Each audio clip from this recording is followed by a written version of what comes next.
Okay, so if you have a cruise coming up and it's your very first time, you need to watch this before embarkation day, because that morning, the day you actually board the ship, it is the most overwhelming, chaotic, and confusing part of your entire vacation. Nobody warns you about it, but we're going to change that. We're going to walk you through every single thing that you need to know so that you're ready to skip all that stress and just go to the fun part of your vacation. First off, you want to arrive a day early. We always fly in or drive the day before, get a hotel real close to the port. This way you can avoid any plane delays or any traffic issues of crashes on the freeways or anything like that. You don't want to get stuck being late to your cruise and delaying your fun you're going to have. When you arrive at the port, you're going to want to drop your luggage off to the porters that will be there waiting for you. Typically, you're going to want to tip them somewhere between $1 or $2 per bag. That's pretty standard.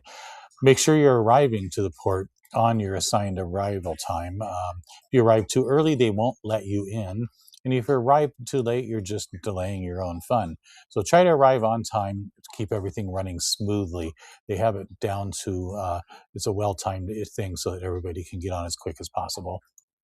Make sure you have all your documents out and ready so as soon as you get in there, you can make it go smoothly. We recommend getting a passport. It is the easiest way to do it, but you can use a birth certificate in order to get on board. Make sure you do download the Hub app. This is good to do while you're waiting to get on the ship. It's going to have everything you need, times, locations, and all that good stuff. The next thing that's going to happen is they're going to call you by zones to get onto the ship, which is the most exciting time. You get to walk across the gangway finally. All the waiting is done. You're going to board the ship and the fun begins.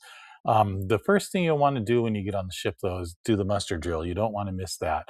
I almost missed it one time by drinking too much and had to get pretty much carried up the stairs.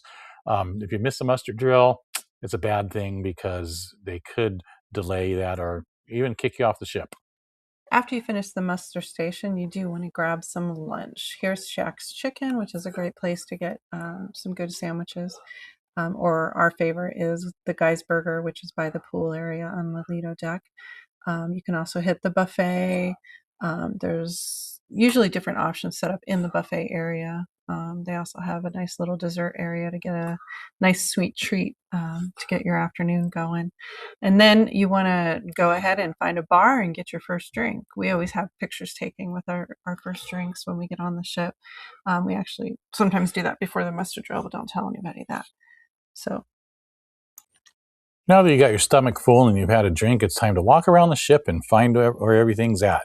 This is a good time to see where all the bars are at, where all the dining locations are at, maybe even go see where your dining room is at. It's a real good time to check it all out. You want to know where everything's at before you need to know where it's at. There's nothing like looking for a place and not knowing where it is. This is the summer landing area on some of the newer XL ships. It's a really cool place to hang out. Be sure to pace yourself. The one thing you don't want to do on the first day is overdrink. I can tell you that from experience. You do want to remember your first day. It's a fun one.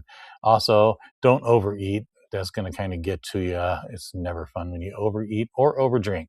So take care of yourself. now is a good time to go ahead and make any specialty dining reservations if you haven't already done it on Carnival site. You also want to make sure you do any spa reservations. The first day on the ship is the best time to get the times that you want to get them done so that you're not stuck doing them at a weird time. That's not going to work for you. Make sure you get any drink packages you need to. They have different ones, just bubbles, or they have alcohol packages. Check out all the different options that you may have.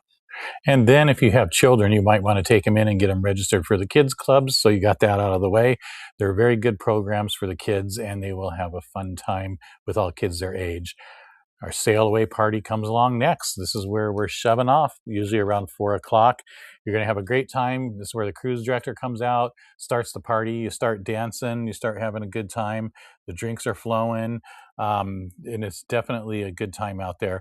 You're going to want to put your phone into airplane mode at this point because you don't forget to do that. You can start ringing up some big time charges out there. Definitely something you don't want to do. With the tips we've given you here today, we hope that your cruise will be much more enjoyable and less stressful. So we appreciate you watching the video. I hope you liked it. I hope you learned something from it. please hit that like button, hit the subscribe button. We have a ton of other videos out there already, so go take a look at those. Hit the bell so that you get some notifications of our upcoming videos. We got a ton of those coming out too. We appreciate everybody watching. Thank you very much. Have a great day.